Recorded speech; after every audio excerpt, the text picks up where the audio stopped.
இந்த வீடியோவை வழங்குவோர் மண்டையன் மளிகை கடை, ஆலினால் அழகராஜாவின் பெட்ரோமாக்ஸ் லைட்ஸ், பித்தம் வாதத்தை போக்கக்கூடிய தம்டி. 2019ஆம் ஆண்டு தலைவி நயன்தாராவுக்கு இத்தனை திரைப்படங்கள் வெளியாகுதா? நீங்கள் பார்த்து கொண்டிருப்பது உங்கள் தமிழ் சேனல்.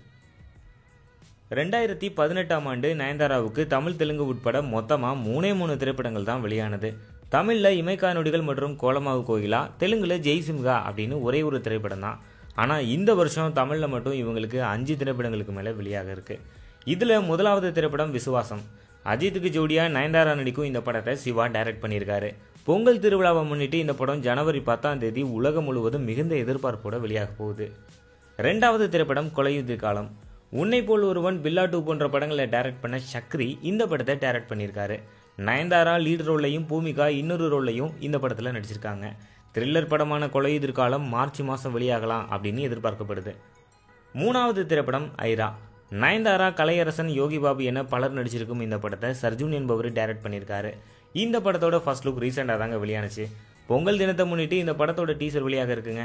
கேஜேஆர் ஸ்டூடியோஸ் தயாரிக்கும் இந்த ஐரா திரைப்படம் ஏப்ரல் மாதம் வெளியாக காத்துக்கிட்டு இருக்கு. இந்த வரிசையில் 4வது திரைப்படம் தளபதி 63. தளபதியும் நயன்தாராவும் ஜோடி சேரும் இந்த படத்தை அட்லி டைரக்ஷன் பண்ணுறாரு. கால்பந்து விளையாட்டை மையமாக வச்சு எடுக்கப்படுற இந்த திரைப்படம் தீபாவளிக்கு வெளியாகும் அப்படின்னு ஷூட்டிங் ஆரம்பிக்கிறதுக்கு முன்னாடியே அறிவிச்சிட்டாங்க. மிகுந்த எதிர்பார்ப்போட வெளியாக போகிற படங்களில் இந்த படம் ரொம்பவே முக்கியமான திரைப்படம். 5வது திரைப்படம் SK13. சிவகார்த்திகேயனோட 2வது முறையாக நயன்தாரா இணையும் இந்த திரைப்படத்தை ராஜேஷ் அவர்கள் டைரக்ட் பண்ணுறாரு. ராஜேஷ் அவர்கள் எப்போவுமே கமர்ஷியல் காமெடி திரைப்படங்களை தான் டைரக்ட் பண்ணுவார். இந்த படமும் அதே மாதிரியான காமெடி திரைப்படமாக இந்த வருடத்தோட இறுதியாக வெளியாகும் அப்படின்னு எதிர்பார்க்கப்படுது. இந்த 5 திரைப்படங்களும் இந்த வருஷம் தமிழில் நயன்தாராவுக்கு வெளியாக போகிற திரைப்படங்கள். இது போக தெலுங்குலையும் மலையாளத்திலையும் ஒவ்வொரு திரைப்படங்களும் நடிச்சிட்டு வராங்க. இந்த வருஷம் அதிக படங்களை வெளியிடுற பெரிய நடிகைகளில் நம்ம நயன்தாரா தாங்க முன்னிலையில் இருக்காங்க.